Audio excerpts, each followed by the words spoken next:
நம்ம டெய்லி லைஃப்ல யூஸ் பண்ற ரொம்ப முக்கியமான அண்ட் ரொம்ப சராசரியான கான்செப்ட்ஸ் தான் வந்து சதவீதமும் விகிதமும், that is percentage and ratio. For example வந்து எங்க அம்மா கிட்ட, அம்மா தோசை மாவு எப்படி பண்றது அப்படின்னு கேட்கும்போது எங்க அம்மா சொன்னாங்க, 1 டம்ளர் அரிசிக்கு 1/2 டம்ளர் உளுந்து போட்டுக்கோமா, 1 ஸ்பூன் வெந்தயம் போட்டுக்கோமா அப்படின்னு. இது வந்து ஆக்சுவலி ஒரு ரேஷியோ கான்செப்ட், அதாவது 1 டம்ளர் அரிசிக்கு 1/2 டம்ளர் உளுந்து அப்படிங்கிறது. அதே மாதிரி வந்து இந்தியாவில் ஃபார் எக்ஸாம்பிள் கிட்டத்தட்ட 51% ஆண்களும் 49% பெண்களும் இருக்காங்க அப்படின்னு நம்ம சொன்னோம்னா அது வந்து ஒரு பர்சன்டேஜ் கான்செப்ட். அதே மாதிரி நாளைக்கு 30% சான்ஸ் இருக்கு மழை பெய்யறதுக்கு அப்படின்னு நீங்க டிவில கேட்டீங்கன்னா அதுவும் வந்து ஒரு சதவீதம் கான்செப்ட், அதாவது பர்சன்டேஜ் கான்செப்ட். ஆக்சுவலி பாத்தீங்கன்னா நம்ம நிறைய இடத்துல தெரிஞ்சோ தெரியாமலோ பெர்சன்டேஜ் ரேஷியோ கான்செப்ட் யூஸ் பண்றோம். ஆனா இது ஒரு மேத்தமேட்டிக்கல் ஃபவுண்டேஷன் டெஃபினிஷன் கத்துக்கிறது ரொம்ப முக்கியம் அண்ட் ரொம்ப சிம்பிள். ஆக்சுவலி இந்த ரெண்டு கான்செப்ட்ஸ், அதாவது சதவீதமும் ஒரு விகிதமும் ரொம்ப ரிலேட்டட் கான்செப்ட்ஸ், ரெண்டுமே வந்து ஒண்ணுக்குள்ள ஒன்று ரிலேட் ஆகும். அது எப்படின்னு இந்த வீடியோல பார்க்கலாம் வாங்க. சப்போஸ் கிளாஸ்ல ஒரு 20 பொண்ணுங்களும் ஒரு 30 பசங்களும் இருக்காங்க வச்சுக்கோங்க. இது வந்து கிளாஸ் ஏ, செக்ஷன் ஏ, சரியா? இந்த கிளாஸ்ல மிஸ் சொல்றாங்க, நீங்க வந்து கொஞ்சம் எவ்வளோ ratio, what is the ratio between girls and boys அப்படின்னு கேட்குறாங்க வச்சுக்கோங்க. மேல்ஸ் தான் பாய்ஸ் இங்க, right? What is the ratio of the girls to the number of boys அப்படின்னு கேட்குறாங்க மிஸ் அப்படின்னு வச்சுக்கோங்க. எப்படி கண்டுபிடிப்போம்னா 20 கேர்ள்ஸ் இருக்காங்க, 30 பாய்ஸ் இருக்காங்க. ஸோ ரேஷியோ வந்து நம்ம is2 அப்படின்னு ஒரு சிம்பிளால குறிப்போம். இதை நம்ம எப்படி படிப்போம்னா is2 அப்படின்னு படிப்போம். 20:30. So 20 girls is to 30 boys அப்படின்னு படிப்போம். இதுதான் வந்து number of girls to number of boys. ஆனா ரேஷியோ எப்பவுமே நம்ம சிம்பிளிஃபை பண்ணணும், அதாவது இருக்கிறதுலே சிம்பிளான வழியில ஃபார்ம்ல எழுதணும். ஆக்சுவலி 20:30 நம்ம வந்து ஃப்ராக்ஷனாகவும் எழுதலாம். ஃப்ராக்ஷனாகவும் எழுதலாம்னா 20/30 அப்படின்னு எழுதலாம். 20/30 அப்படின்னு எழுதலாம். ஃப்ராக்ஷன்ஸை பத்தி நீங்க மேக்ஸ்ல படிச்சிருக்கலாம். ஃப்ராக்ஷன் இந்த மாதிரி 20/30ங்கிற ஃப்ராக்ஷனை நம்ம சிம்பிளிஃபை பண்ணலாம். எப்படி சிம்பிளிஃபை பண்ணலாம்?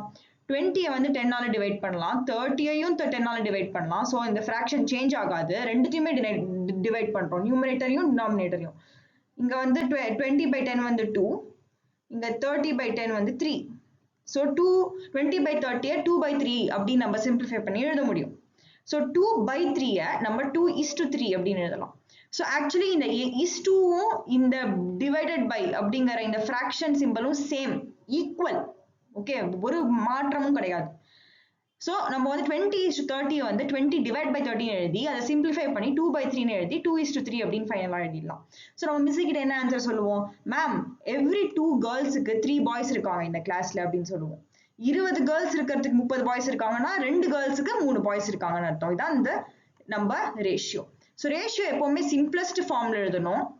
அதே மாதிரி ரேஷியோ எப்பவுமே வந்து 2 கம்பேரபிள் குவான்டிட்டிஸ் மட்டும் தான் கம்பேர் பண்ண முடியும். இங்க வந்து கேர்ள்ஸையும் பாய்ஸையும் கம்பேர் பண்றோம், எவ்வளோ இருக்காங்க அப்படின்னு கம்பேர் பண்றோம். இதுவே ஃபார் எக்ஸாம்பிள் இன்னொரு எக்ஸாம்பிள் எடுத்துக்கலாம். ஒரு ரெண்டாவது எக்ஸாம்பிள் இந்த பாக்ஸ்ல போடுறேன். சப்போஸ் வந்து ஒரு 20 ml தண்ணி கூட ஒரு 1 லிட்டர் பாலை வந்து சேர்த்துக்க சொல்றாங்க வச்சுக்கோங்க. ஒரு பர்டிகுலர் வகையான டீ போடுறதுக்கு 20 ml தண்ணி கூட 1 லிட்டர் பாலை சேர்த்துக்க சொல்றாங்கன்னு வச்சுக்கோங்க. அப்புறம் வந்து அந்த செஃப் கேட்கறாரு, அந்த சமைக்கிறவர் கேட்கறாரு, என்ன ரேஷியோல நம்ம வாட்டர் இஸ் டு மில்கை வந்து இந்த இன்கிரீடியண்டா யூஸ் பண்ணணும், இந்த ரெசிபிக்கு யூஸ் பண்ணணும் அப்படின்னு கேட்கறாருன்னு வச்சுக்கோங்க. நம்ம டைரக்டா வந்து 20:1 அப்படின்னு கம்பேர் பண்ண முடியுமா? தட் இஸ் 20 ml வாட்டரையும் 1 லிட்டர் மில்கையும் கம்பேர் பண்ண முடியுமா? முடியாது. ஏன்னா ml வந்து மில்லி லிட்டர், எல் வந்து லிட்டர். ஸோ மில்லி லிட்டர் ரொம்ப குட்டி குவான்டிட்டி, லிட்டர் ரொம்ப பெரிய குவான்டிட்டி. இது ரெண்டும் கம்பேரபிள் குவான்டிட்டிஸ் கிடையாது. ஸோ இந்த ரெண்டு குவான்டிட்டிக்கும் டைரக்டா ரேஷியோவை எடுக்க முடியாது. ஸோ நம்ம என்ன பண்ணணும், ரெண்டு குவான்டிட்டியும் கம்பேரபிளா மாத்திட்டு தான் அதுக்கப்புறமா தான் ரேஷியோ எடுக்க முடியும். ஸோ நம்ம இந்த 1 லிட்டர் மில்கை 1000 ml மில்க் அப்படின்னு எழுதிக்கணும். 1 லிட்டர் எவ்வளோ? 1000 ml. அதான் கன்வர்ஷன். இப்போ நம்ம ரேஷியோ எடுக்கலாம். 20 ml வாட்டருக்கு 1000 ml மில்க் யூஸ் பண்ணோம் இந்த ரேஷியோல, இந்த ரெசிபியில. ஸோ இந்த 20:1000 நம்ம 20/1000 அப்படின்னு எழுதலாம். சிம்பிளிஃபை பண்ணோம்னா இந்த ஜீரோவும் போயிடும். 2:100 ன்னு எழுதலாம். திருப்பி சிம்பிளிஃபை பண்ணோம்னா 2 1s are 2, 2 5s are 10, 2 0s are 0. So 1:15 எழுதலாம். 1 divided by 50 1:15 எழுதலாம். So ஒரு பார்ட் தண்ணிக்கு 50 பார்ட் மில்க் யூஸ் பண்ணணும் இந்த ரெசிபில. இதுதான் ratio of water is to milk இந்த ரெசிபில. அதாவது 20 ml தண்ணிக்கு 1 லிட்டர் மில்க்னா அதோட சிம்பிளஸ்ட் ஃபார்ம்ல நம்ம என்ன எழுதலாம்? ஒரு பாகம் தண்ணிக்கு 50 பாகம் மில்க் யூஸ் பண்றோம் அப்படின்னு எழுதலாம். ஸோ ரேஷியோ ரொம்ப முக்கியமான யூஸ்ஃபுல்லான இன்ட்ரெஸ்டிங்கான கான்செப்ட். ஏன்னா நம்ம வந்து எவ்வளோ காம்ப்ளெக்ஸ் நம்பர்ஸையும் கம்பேரபிள் குவான்டிட்டியா மாத்திட்டு அதுக்கப்புறம் ஃப்ராக்ஷனா மாத்திட்டு சிம்பிளிஃபை பண்ணிட்டு இருக்கிறதுலே சிம்பிளான கம்பேரிசனா கொண்டு வர முடியும். ஒரு பாகம் இதுக்கு எவ்வளவு பாகம் அது அப்படின்னு நம்மளால கம்பேர் பண்ண ஈஸியா முடியும் எந்த குவான்டிட்டி உலகத்துல இருந்தாலும். அதான் ரேஷியோட பியூட்டி. ஸோ ரேஷியோங்கிறது ஜென்ரலா நம்ம எதுக்கு யூஸ் பண்றோம்? ரேஷியோங்கிறத ரெண்டு குவான்டிட்டியை கம்பேர் பண்றதுக்கு யூஸ் பண்றோம். ஸோ கம்பேரிங் குவான்டிட்டிஸ் அதுக்கு தான் நம்ம மெயினா ரேஷியோவை யூஸ் பண்றோம். இன்னொரு முக்கியமான விஷயம் என்னன்னா ரேஷியோ வந்து ஃப்ராக்ஷனும் ரேஷியோவும் ஈக்குவலண்ட். அதாவது a by b அப்படின்னு எழுதினோம்னா அது வந்து equal to ratio a is to b அப்படின்னு எழுதுறது. ஸோ a by b-யும் a is to b-யும் சேம். ஓகே. அண்ட் மூணாவது கடைசி விஷயம்னா எப்பவுமே ரேஷியோவை சிம்பிளஸ்ட் ஃபார்ம்ல தான் நம்ம கடைசியா எழுதி ப்ரெசென்ட் பண்ணணும். ஓகே. ஸோ இதுதான் வந்து ரேஷியோவோட ஃபீச்சர்ஸ். ஸோ நம்ம குவான்டிட்டிஸ் கம்பேர் பண்ணும்போது சேம் யூனிட்ஸா அப்படின்னு செக் பண்ணிக்கணும். ஸோ நம்பர் ஆஃப் கேர்ள்ஸும் நம்பர் ஆஃப் பாய்ஸும் சேம் யூனிட் தான். ஏன்னா நம்பர் தான் அந்த யூனிட். எவ்வளோ ஹெட் கவுண்ட் இருக்கு அப்படிங்கிறது, எவ்வளோ பேர் இருக்காங்கன்னு. எம்எல்லும் லிட்டரும் வேற வேற யூனிட். ஸோ ரெண்டுத்தையும் சேம் யூனிட் கன்வெர்ட் பண்ணிட்டு அப்புறம் தான் கம்பேர் பண்ண முடியும். ஃபைனலா இன்னொரு எக்ஸாம்பிள் எடுத்துக்கலாம். ஃபார் எக்ஸாம்பிள் மழை தண்ணி வந்து 10 சென்டிமீட்டருக்கு வந்துருச்சு வச்சுக்கோங்க. 10 சென்டிமீட்டர் வரைக்கும் ஒரே மழை தண்ணி. ஓகே. டிசம்பர் டைம்ல இப்ப 10 சென்டிமீட்டர் மழை இங்க வந்திருக்கு. இன்னொரு இடத்துல வந்து 20 கிலோ, இன்னொரு இடத்துல 20 கிலோ மண் சரிஞ்சிருக்கு. ஒரு மவுண்டன் இந்த லேண்ட்ஸ்லைடு மண் சரிவு ஆயிருக்கு. ஃபுல்லா 20 கிலோ மண் சரிஞ்சிருக்கு. இது ரெண்டுத்துக்கும் ரேஷியோ எடுக்க முடியுமா? What is the ratio of rain water height and to the ratio of the landslide mud அப்படின்னு கேட்டாங்க வச்சுக்கோங்க. ரேஷியோ எடுக்க முடியுமா? யோசிச்சு பாருங்க. பாஸ் பண்ணி யோசிச்சீங்கன்னு நினைக்கிறேன். இதுக்கு ரேஷியோவே எடுக்க முடியாது. ஏன்னா இந்த ரெண்டு குவான்டிட்டியும் கம்பேரபிள் கிடையாது. மோரோவர் இது வந்து ஒரு வெயிட், இது வந்து ஒரு ஹைட். இது ரெண்டுத்தையும் நம்மளால கன்வெர்ட் கூட பண்ணி கம்பேரபிளா மாத்த முடியாது. ஸோ இந்த மாதிரி ரேஷியோ எடுக்கிறதுல ரொம்ப சென்ஸ் கிடையாது. ஓகே. ஸோ அதுதான் வந்து தெரிஞ்சுக்க வேண்டிய விஷயங்கள். ஓகே பசங்களா, அடுத்த எக்ஸைட்டிங்கான ரொம்ப இம்பார்ட்டன்ட் கான்செப்ட் சதவீதம், பர்சன்டேஜ். இது ரொம்ப இன்ட்ரெஸ்டிங். ஓகே. இதுல நிறைய அப்ளிகேஷன் இருக்கு. மெயின் அப்ளிகேஷன் என்னன்னு பாத்தீங்கன்னா பர்சன்டேஜ்ங்கிறது பார்ட் ஆஃப் அ ஹோல் அப்படின்னு சொல்லுவாங்க. அதாவது ஒரு பாகம் வந்து அந்த முழுசுல எவ்வளோ இடத்த ஆக்கியூபை பண்றது அப்படிங்கிறது தான் பர்சன்டேஜ். ஃபார் எக்ஸாம்பிள் ஒரு சிம்பிள் எக்ஸாம்பிள் எடுத்துக்கலாம். ஒரு பிஸா எடுத்துக்கிறோம்னு வச்சுக்கோங்க. ஒரு பிஸா இருக்கு. இதான் பிஸா. இந்த பிஸால வந்து ஒரு ஸ்லைஸை வந்து ஒருத்தவங்க சாப்பிட்டாங்க.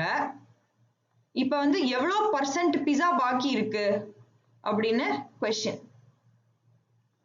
ஓகே. இந்த பிஸால மொத்தம் வந்து 1 2 3 4 5 ஸ்லைஸ் இருக்கு. ஸோ ஒரு ஸ்லைஸ் காணாம போயிடுச்சு. ஸோ எவ்வளவு சதவீதம் பிஸா பாக்கி இருக்கு அப்படின்னு கேட்கறாங்க. எவ்வளவு பாக்கி இருக்குன்னா 4 ஸ்லைஸ் பாக்கி இருக்கு out of total of 5 slices. சரியா? ஸோ இதுவும் ஒரு ரேஷியோ தான். ஆக்சுவலி 4:5 ஒரு ரேஷியோ.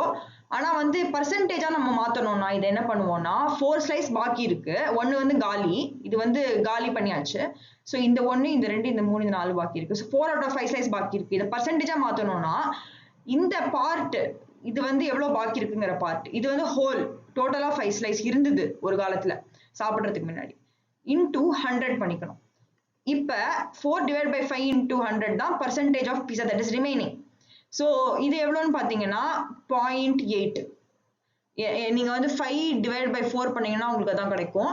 0.8 கிடைக்கும். ஏன்னா 8 5s are 40. ஸோ 40 minus 40 0 இப்படி ஆயிரும். ஸோ ஜஸ்ட் உங்களுக்கு காமிச்சேன். ஸோ இது 0.8 into 100 அப்படின்னா என்ன அர்த்தம்? 0.8 into 100 வந்து 80%. ஸோ எவ்வளோ பர்சன்ட் பிஸா பாக்கி இருக்கு? 80% பிஸா பாக்கி இருக்கு. இப்போ நான் உங்களுக்கு ஒரு சிம்பிள் பர்சன்டேஜ் எக்ஸாம்பிள் காமிச்சாச்சு. இதை நல்லா யோசிச்சு பாருங்க. நம்ம என்ன பண்றோம்னா பார்ட் ஆஃப் த ஹோல் என்னன்னு கண்டுபிடிக்கிறோம். பார்ட் ஆஃப் த ஹோல் முழுசுல எவ்வளவு பாகம் அப்படிங்கிறது தான் பர்சன்டேஜோட முக்கியமான கேள்வி. அதை வந்து நம்ம யூஸ்வலி 100ஆல மல்டிப்ளை பண்ணி 100க்குள்ளார ஒரு நம்பரை கொண்டு வருவோம். ஸோ பர்சன்டேஜ் வந்து 0%ல இருந்து 100% வரைக்கும் போகும். ஓகே, நார்மலா. இப்ப இந்த எக்ஸாம்பிள் எடுத்துக்கலாம். 20 கேர்ள்ஸ் 30 பசங்க ஒரு கிளாஸ்ல இருக்காங்க. கொஸ்டின் என்னன்னா what is the percentage of boys in the class? So எவ்வளவு பாகம் ஆஃப் பாய்ஸ் இருக்காங்க முழு கிளாஸ்ல? முழு கிளாஸ் எவ்வளவு? ஸோ பார்ட் ஆஃப் த ஹோல்னு சொன்னேன்னா part divide by whole into 100. இதுதான் பர்சன்டேஜோட ஃபார்முலா. ஸோ பார்ட் என்னது? எந்த பார்ட் நம்ம இன்ட்ரெஸ்டடா இருப்போம்? பாய்ஸ். எவ்வளவு பாய்ஸ்? 30 பாய்ஸ். ஹோல் எவ்வளவு? டோட்டலா எவ்வளவு பசங்க இருக்காங்க கிளாஸ்ல? டோட்டலா 20 கேர்ள்ஸ் பிளஸ் 30 பாய்ஸ் இருக்காங்க. இதான் ஹோல். ஸோ 50 ஸ்டூடெண்ட்ஸ் டோட்டலா தான் நம்ம whole. So part divided by ஹோல்னு சொன்னேன். So 50 students, 30 boys divide by 50 students into 100. Simplify பண்ணணும். இதை 0 போச்சு 0 போச்சு மேலேயும் கீழேயும். 3/5 into 100. 300 divided by 5. 5 6 are 30. 0. Percentage எழுதணும் ஆன்சர். 60% பாய்ஸ் பசங்களா? அதான் ஆன்சர். புரியுதா? எப்படி? Part divided by whole 30 divided by 50 into 100 பண்ண, அவ்வளவுதான். அடுத்தது இது நீங்களே பண்ணணும். தயவு செஞ்சு நீங்களே பண்ணுங்க. சும்மா என்னோட ஒர்க்கிங்கை செக் பண்ண மட்டும் யூஸ் பண்ணிக்கோங்க. What is the percent of girls in the class? எவ்வளவு கேர்ள்ஸ் இருக்காங்க? 20 கேர்ள்ஸ். டோட்டலா எவ்வளவு ஸ்டூடெண்ட்ஸ்? 20 plus 30. 50 ஸ்டூடெண்ட்ஸ் இருக்காங்களா? இன்டூ 100 பண்ணணும், மறக்க கூடாது. 20 divided by 50 into 100. இதையும் சிம்பிளிஃபை பண்ணிக்கலாம். 200 divided by 5. அப்படின்னா எவ்வளோ? 40%. இதை வந்து நீங்க டிவிஷன் நீங்க டக்குன்னு பண்ண முடியணும். ஏன்னா 5 4s are 20, இது 0, so 40%. 40% கேர்ள்ஸ் இருக்காங்க. 40% கேர்ள்ஸ் இருக்காங்க. இதுதான் பசங்களா பர்சன்டேஜ் கான்செப்ட். இது ரெண்டும் புரிஞ்சிருந்தீங்கன்னா வாழ்க்கை ஃபுல்லா உங்களுக்கு யூஸ் ஆகும். ஆயிரக்கணக்கான இடத்துல யூஸ் ஆகும். நீங்க கண்டிப்பா ரொம்ப ரொம்ப ரொம்ப ஹாப்பியா சந்தோஷமா இருப்பீங்க. இதை பத்தி நினைச்சு பார்க்கும்போது வாவ், எனக்கு சதவீதமும் விகிதமும் நல்லாவே புரிஞ்சிருச்சு அப்படின்னு. ஓகே, பாய்.